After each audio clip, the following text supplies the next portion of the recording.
A man looks to his woman, says, I don't know what you see in me. You make me feel this way. Many years go by, we live, we laugh, we cry. She said, from the start you stole my heart. I wanna love you more and more. And don't you know I wanna love you more and more. Friends in a car, one says he's going far to make a better way. The other, he exclaimed, I wish I felt the same. No matter where you go, I want you to know that I wanna love you more and more. And don't you know I wanna love you more and more and more. And don't you know, out there on the streets, strangers we will meet. We all have different views to show, but if we join our heads and hands to make a master plan, see the colors make a beautiful rainbow. Oh yeah, oh, oh.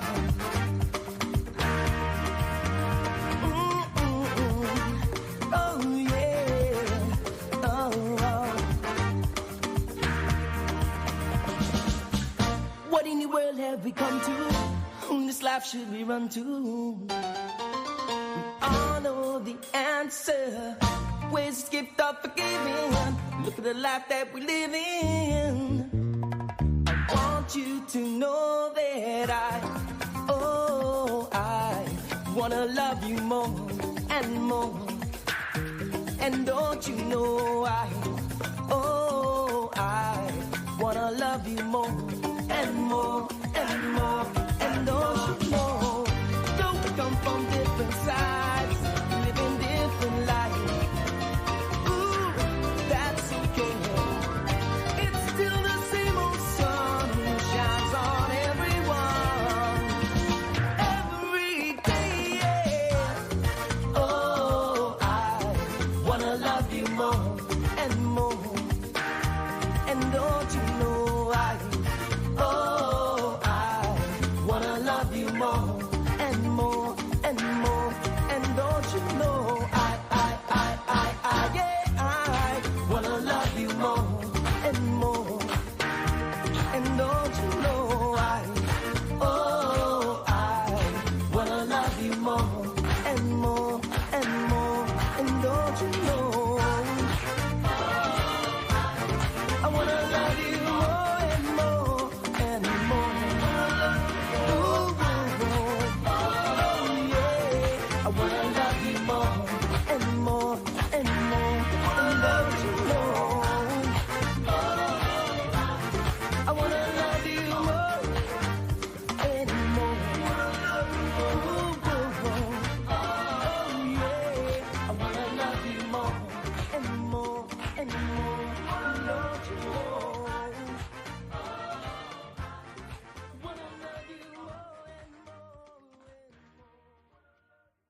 Cayman Conversation is back. Join us on YouTube and Facebook this Saturday at 10 a.m. for an interview with Hazard Management and the National Weather Service. Remember to like Cayman Times Facebook and YouTube pages to get your reminder for this important conversation on Saturday morning at 10 a.m. Information, education, and motivation. Real life, real topics. Welcome back to Cayman Conversations Season 2, now streaming on Cayman Times Facebook and YouTube channels. We're in the middle of the hurricane season and the forecast has changed. John Tibbetts, Daniel Coleman, and Teresita da Silva joined me recently to talk about hurricane season preparedness, disaster shelters, and insurance. Now, here's that conversation. Hello and welcome to Season 2 of Cayman Conversations. And today we're going to be talking with hazard management and those good folks over there for a second part of the hurricane preparedness conversation. We want to say good day to Mr. Tibbetts, John Tibbetts, Director General National Weather Service, Danny Coleman, Director of HMCI, and today we introduce Teresita De Silva. She's from Preparedness and Planning Manager, MCI. And good morning, folks, and welcome back to Cayman Conversations. Good morning, Ralph. Great to be here. Okay. Well, John, I'm seeing the Atlantic Ocean getting very active. Tell me what's going on over there. Well, for right now, we've got major storm Hurricane Lee on a fairly new system, Margaret, that has at a tropical storm level. And they are both tracking towards the west and northwest. Neither of these systems look as if they will be any threat to the Cayman Islands. In fact, probably not to the Caribbean either, for that matter. In terms of looking at the season, when we go back all the way to April, and we were going into the hurricane season, and in April and May is usually when we get our early season predictions. There was the Atlantic Ocean was a bit warmer than normal. They were forecasting an El Nino to form. And so the predictions at that time were not as strong and robust as they are now. The latest forecast that has come out as of August the 3rd calls for 18 named storms, 9 hurricanes, and 4 major hurricanes. And the reason for that basically is that while we have a fairly healthy El Nino developed, the reality is that the Atlantic Ocean is setting all kind of records with sea surface temperatures. And sea surface temperatures is one of the necessary ingredients for the development and formation of storms.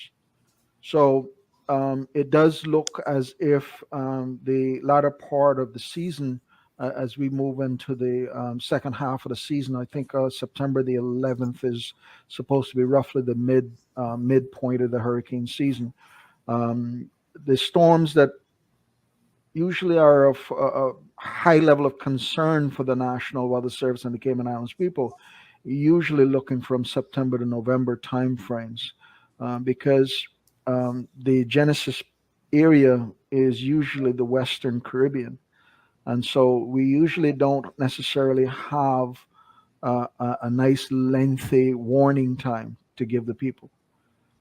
Moreover, systems that form in the Western Caribbean usually have more than enough energy to develop into major hurricanes.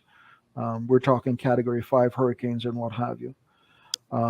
So that's where we're currently at right now. Thank you. And then just last week, we just saw a storm that went into Florida. And for those listeners who are joining us on Facebook and YouTube, this is a recording on Friday, the 8th of September, just in case you listen to us a couple of days after this recording. But the information that you'll hear today is very important and should be remembered and known throughout any hurricane season. All right, I want to say good morning and welcome again to Daniel. Daniel, it's great to have you back. I know you've been busy. One of my concerns is the capacity of the hurricane shelters. Can you give us any updates on the hurricane shelters? There are new ones, or what's the capacity and people thinking about using them? Thank you, Ralph. And again, good morning to all the listeners. So shelters always are a bit of a concern to us as hazard management. We spent many years trying to get more online, including private shelters. So we've been working with a lot of the private companies to try and train their teams up and make sure that they can provide for their own employees. So if anyone is listening and think that might be a good thing for their own office building, we're very happy to help them to ensure, again, that takes the pressure off the public shelters. We currently have 19 shelters, 15 in Grand Cayman. And we're working, obviously, this year we've expanded John Gray High School, as well as we're hoping to get Bodden Town Church of God on at the end of this year. There has been some delays. Obviously, the nature of the beast, but we really do hope to get them on at the end of the year, and also adapt some other classrooms at Clifton Hunter High School. So there's a lot of work still going on behind that. But again, we ourselves are still concerned about the shelter capacity. I might add, we are the best as far as capacity goes in the all ATs in the Caribbean. So, that's one thing to be proud of, I guess. But, we always want to make sure we have capacity for a very large size of our population. But, I mean, just to say, public shelters aren't comfortable places. You're not going to get your hot shower. You're not going to get your hot meal. So really strongly encouraging the public to have a plan for that. Now, if it's going to a friend's house or if it's going to your own house, staying in your own house, assuming it's safe and fit for purpose, not on the coast, it's not ideal, obviously. And also being a 2-story building is obviously a really important thing. But try and have a plan and make sure that you do, you think about your options well ahead of the season. As you say, Ralph, we're right in the middle of the season now. So it really is time to make sure you have those plans. And if you want to reevaluate, think about speaking to friends, speaking to your boss, speaking to your business, and see if you can shelter there in place at your actual business as opposed to potentially a public shelter. But we are always working to make sure that those shelters fit for purpose. And just to say, Ralph, it's one of those things, the criteria for public shelter, because of liability and so forth, is obviously quite high. So it's not just a sort of matter of bringing on a shelter ad hoc and saying, okay, well, great, we have there's a storm coming next week, let's add a building. There's significant work that goes into making sure shelters are safe. And as a result, and that means the infrastructure as well as the windows and the roofing and the supplies inside the shelter itself. So we are making sure that we are, trying to expand those, but with the population growing, it's always going to be a bit of an issue. Yes, and I also think of those people in those areas that are prone to flooding, and their properties are not really theirs. They're probably renting those properties, and so that the care and concern about the safety of those may not be our priority or in their best interest at a time when a storm is approaching. The owners are more looking at their homes and so on. So I get concerned that some of our guest workers may have challenges when a storm arrives, and we have to find a place for them. And so this kind of sort of we should talk about and let people think about them too, because it's so important. We hope we don't have a hurricane, but like John says, we hope for it doesn't come, but it may. And so we have to be prepared. And I agree with you, Ralph. I mean, we're all vulnerable. We live on a hurricane belt, and we know the Cayman Islands are all vulnerable to hurricanes, and that's all emergencies, other emergencies. But there are some that are more vulnerable than others. And, you talk about this, we're all in the same boat. Well, we're not in the same boat. Some are much more vulnerable. Some are living in housing that's not fit for purpose, potentially for a storm. So it's acknowledging those vulnerabilities. And I know Teresita's doing a lot of work about social vulnerability, which no doubt she'll talk about. Yes, very good. Well, I see you brought one of your co-workers here with us. Could you introduce her, please? Teresita De Silva, our preparedness and planning officer. Manager. Sorry, manager. Yes. Welcome, Teresita, and tell us, what do you do? Thank you, Ralph, for having me. So my job really entails looking at the holistic preparedness for the island. So I review the plans, I engage with the community to do training. One of our programs is a community emergency response team. So we look at vulnerable communities, we train them in various aspects so that in the event that something takes place, it's not just a hurricane, it could be anything, that they have those skills in the community to sustain themselves until emergency services can come and facilitate or assist. In addition to that, we do a lot of public education to the schools, to private as well as public organization, because it's really important for us to get the word out. As you said, there's a lot of persons who are here that may not be residents or locals, so they may not be aware of the different hazards that we are prone to. So we really try to get the word out to ensure that those persons who are new to the island understand what their risks are, how to prepare and respond to hurricanes, earthquakes, flooding. So my job really is to make sure that everyone is prepared at any given time. And one of the large projects that we're working on this year to help with that preparedness is the Social Vulnerability Index. So what this really does is allow us to look at the various factors in terms of, so we use the economic statistics data in terms of the census that looks at person's age, their education, and their disabilities, as well as now we go into the community and look at, what type of utilities they have, the infrastructure of their homes. And this just gives us a good idea of who will need assistance before, during, or after an event. So we're not being reactive, we're being more proactive and understanding, okay, well, if a certain type of hazard happens in a certain era, we know persons will need X, Y, and Z beforehand, or we know they'll need to be evacuated, or they need certain resources afterwards. So we can really start to plan efficiently and effectively with all the partners across government as well as the community to make sure that they are resilient, or they are cared for in a manner that fits their needs. So it's a really good project that we're doing right now. We're hoping to expand it and make sure that we cover all 3 islands. Right now, we're just doing 2 pilot communities to kind of get the ball rolling and create that foundation. But as we get familiar with the processes and techniques in terms of how to build it, then we'll do the entire island, and we'll be in a much better position to determine what type of plans we need, if we need more shelters, or increase our stocks in the island, given what we know about the communities. And this is good. It actually fits into what we were just speaking about in a while recently with Daniel. Do you have any other projects coming online soon, Daniel? Yeah, we've got some really exciting stuff going on at Hazard Management this in particular this month, but several, the last few months it's been, work in progress. So we're doing a lot of work with our flood sensor project. Again, this is being able to monitor floods before they happen, before we see them on the actual on the road. We've got these gauges coming in, and again, that's going to be a brilliant project. We're also doing a tsunami modeling project. We've got a team from NOAA coming in about 3 weeks' time to do some. They've already done the modeling, but again, it's just discussing with us what the actual risk is. How much? I think one of the issues we've always had is like, what is a tsunami risk to the Cayman Islands? And they're going to help us really discover what that risk looks like.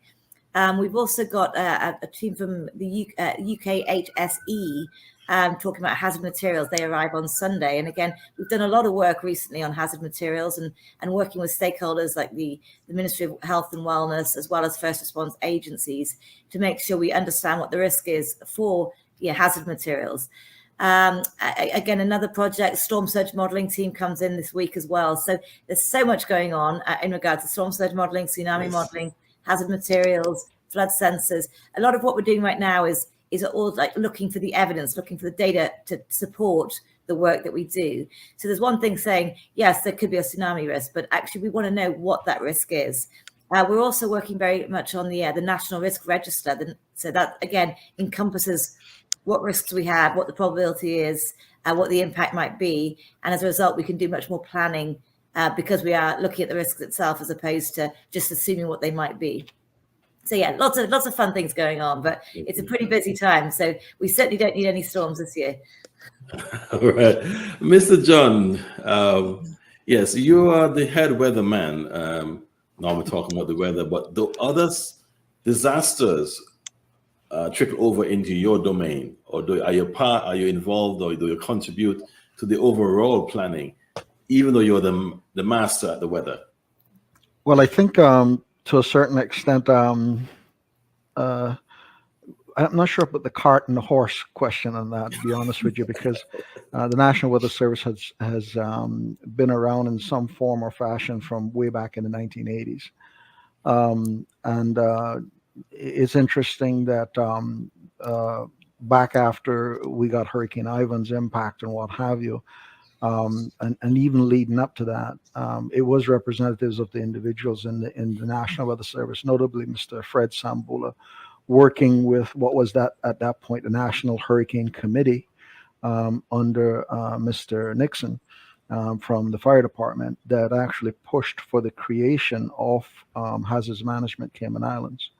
And then officially our organization became the Cayman Islands National Weather Service. So both our organizations are, or the final point as to the creation of them, or the driving point behind them, was really Hurricane Ivan and what it did here. Now, the National Weather Service and Hazards Management Cayman Islands, we work very closely together. And We're joined at the Nathaniel, there hip. was I think I think we're we're joined joined. at the hip most of the year anyway. Well, in fact, when we end up going out for Mm. meetings and interviews, a lot of times they go, well, hazards management is in here to talk with us today, and they forget the National Weather Service and hazards management are really two Exactly. separate entities. Yeah. But we do work very closely together, and yes, we're joined at the hip. And so things like storm surge sensors and floods and all this kind of stuff, the National Weather Service is right there with hazards management, working with them, and making sure that we're getting things. They're making sure that we get things in place and what have you. I would say that we one of the projects that I've been kind of pushing on for the National Weather Service for a while now is a network of automatic weather stations, and this uh, network of automatic weather stations is actually tied in with the storm surge sensors. We're getting a couple of complementary storm surge sensors, but we are going to need more than those, and we're hoping to get them out of that project, as it were. Additionally, the rest of those automatic weather stations then would be able to allow us to do a localized modeling over the Cayman Islands and be able to better predict when rainfall events are going to come and utilize the flood sensors then and the data collected at the flood sensors to say if you're going to get flooding in a particular area.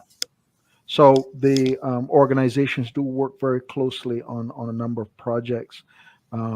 So I'm not sure what the cart and the horse business, but yeah, we're joined at the hip. Very good. And sometimes the questions that come to my mind, and I'm the kind of interviewer who thinks about this thing before I ask a question. And if I don't know, I'm going to ask because Right. I'm sure there are other people who will love to understand what's the connection between hazard management and National Weather Service or vice versa. And so it's always good to get this explained clearly and to see the connections and how we all are working hand in hand to make sure that That's we're in a safer place. Yeah, just to add to that, I mean, obviously, hurricanes, of course, hazard management and the National Weather Service are literally, as we stick two together. We're very much a partnership. Mhm. But there's a lot of other emergencies, of course, that have an implication. The weather does have an implication. For example, when we had the big fire at the dump last year, the year before, whatever, we need to know what the weather's doing to know whether we should evacuate people Right. and also what the impacts are. So there's a lot more implications of that relationship in different emergencies as opposed to just storm activity or flooding. It Yeah, goes a long way.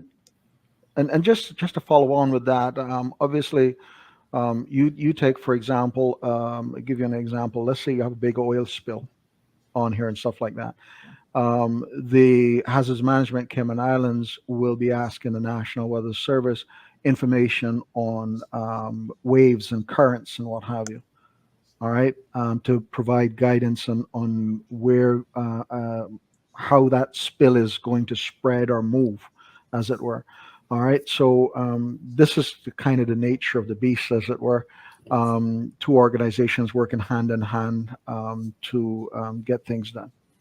Okay, great. Well, Teresita, I'm gonna bring on this question to you, and it's one of the final questions of this show. Um, Being a former banker, I was always concerned about property insurance during this time of year. And over the years, I know that many properties are not insured adequately or even insured at all. And I know that Simon was having discussions with insurance companies and agencies about this. But just generally, since you are speaking to preparedness and planning, how important is ensuring that your property is insured on a timely basis and for the correct amount, especially knowing that we're heading into hurricane season, there may be some storms? I think it's significantly important that part of your preparedness should be to check what your policy is, what it entails, and how much you're actually covered for. Because in the event, you may think that you're owed a certain amount given the damage to your house, but in reality, you may get a significant less coverage or a significant less payout, which would then put you in a really tricky financial situation. So to ensure that you have a better idea of what you should be, what is covered, what you will be owed if something were to happen, would allow you to plan a lot better. So part of what we've done with our hurricane booklet is to include some of that information in our booklet now, so that it kind of gives persons a guidance in terms of what to check for, what type of questions to ask, and who to speak to. And it's not just hurricane season, it could be for anything. So it could be just flooding that happens any time in the year, it could be fire.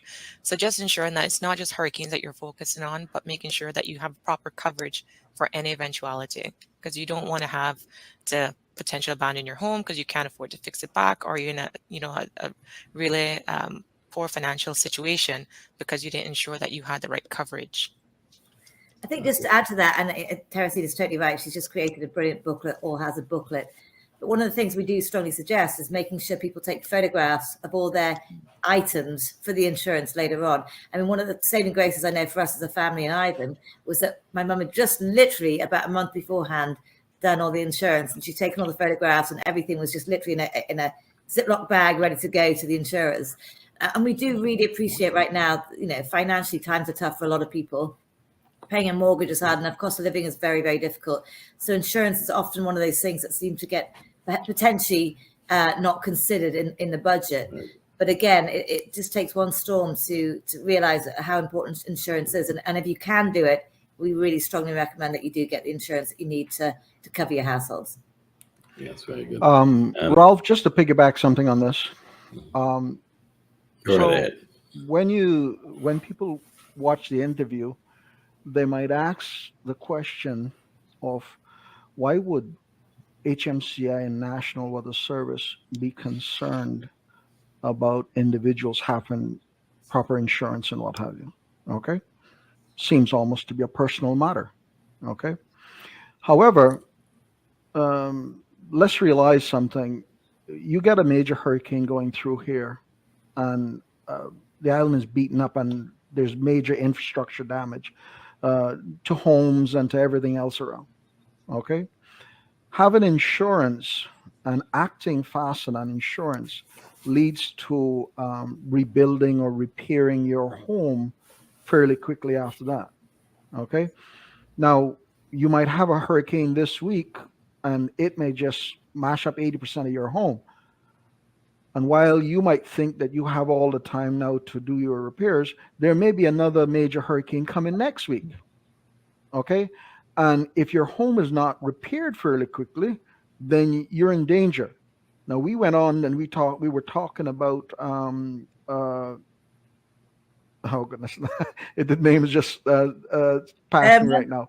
Places where people can go and stay out and stay out for hurricanes and what have you. Emergency shelters. Emergency shelters. Right. There you go, Daniel. Thank you.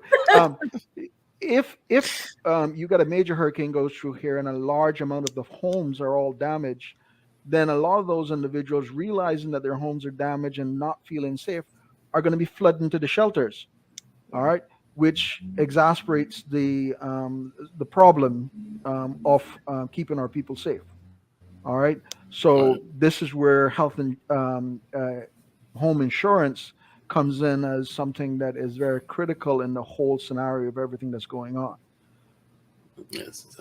Well, folks, we're coming close to the end of this segment, and we're just one day, or tomorrow is considered the peak of the hurricane season, in September 9th. I know that day very well. John, in your wrapping up, comments, can you tell us if everything's going to start getting better going forward, or we got to keep our guard up until the end of November? You can't ask that question. That's not a fair question. He hasn't got a crystal ball. And you're going to ask that to a weatherman. Yeah, that's well, listen, I first of all, a hurricane can come anytime. Okay, a hurricane can form up anytime. In fact, we've had storms outside of the hurricane season. The hurricane season is just basically the peak or the highest, the time at which we have the highest likelihood of storms. Okay, but we really have had storms in. I remember hurricanes way down in January. Okay. So, are we safe going into the second half season? No. The second half of the season for me is the one that I kind of edge out onto the very edge of my seat, because it is at this time that we, generally speaking, usually have some major hurricanes forming. And again, as I said earlier, The formation point or the genesis area is in the Western Caribbean, given at times not having proper warning time for the public. So we're going into that part of the season right now. And as you've said earlier, you're starting to see activity ramping up and what have you. And activity will come and go. One minute we will have 3 and 4 storms out there. Next minute they won't have any. But in the second half of the season, I'm particularly scared because of the level of the storms and where they normally form. That provides a even greater threat to the Cayman Islands. Thank you. I appreciate that honest. Daniel. I think it's one of those things, you know, at the end of the day, we just have to prepare. We all accept the risk living in the Cayman Islands, knowing that there's a hurricane season every year, and there are other emergencies that can happen. And I think, you know, the more confident you are because you've prepared, the more you've got your supplies in place, the more you have your family plan for any emergency, the more, you know, well, the less nervous you're going to be. So again, TerraSeed is just about to release this brilliant all hazard booklet, and that covers every sort of hazard we can think of and how to respond to that. And that's going to be out very, very soon. But just be prepared. I mean, that's the only thing we can do to say we don't know what the season looks like the rest of the season. We know, obviously, we're going into a much higher, you know, part of the season than the original side, and much less time to prepare for it. Yes. But that being said, again, there's nothing to worry about. It is just what it is, and we just need to make sure we're prepared. Very good. Thank you. Teresita, any final words? Yes, sir. Just piggyback off what Danny said, you know, it's important for us to be prepared. It's not just for hurricanes. It could be a tropical storm. We saw what Tropical Storm Grace did. So persons just need to be aware that don't just focus on the type of storm, you know, focus on, there can still be a lot of risks that come along with that storm, whether it's storm surge, extreme rain, down trees. So just take the time to gradually build your emergency kit. Build a plan for you and your family. Always include your children because this can affect them as well psychologically. So just be mindful of that. I have 2 children of my own, so I always make sure that I talk to them about the different hazards, hurricanes, explain that to them. So if it does happen, they're not scared, but they kind of understand what's taking place. So just make it a family-oriented preparedness and don't just take on the burden on yourself because it can be stressful. So just spreading that responsibility around to the family will be important. Okay, well, thank you. Well, folks, gentlemen and ladies, thank you very much for joining me here today in Cayman Conversation. And I hope to see you again soon, get an update. And we just hope that there's no hurricanes. But if there comes time, I'm sure we'll be prepared. And thank you. Have a great weekend. And thanks again. See you next time. Thanks so much again, Ralph. Have a great day, and the listeners. Thanks, Ralph. Take care. Have a lovely day. All right. Bye. We thank all guests and listeners for joining us. We invite you to add your comments on our social media feeds. Remember to like our Facebook and YouTube pages for your invitation for our next conversation. And I'll pick up our free newspapers on Wednesdays and Fridays. Cayman Conversation is a production of the Caymanian Times newspaper. Red light.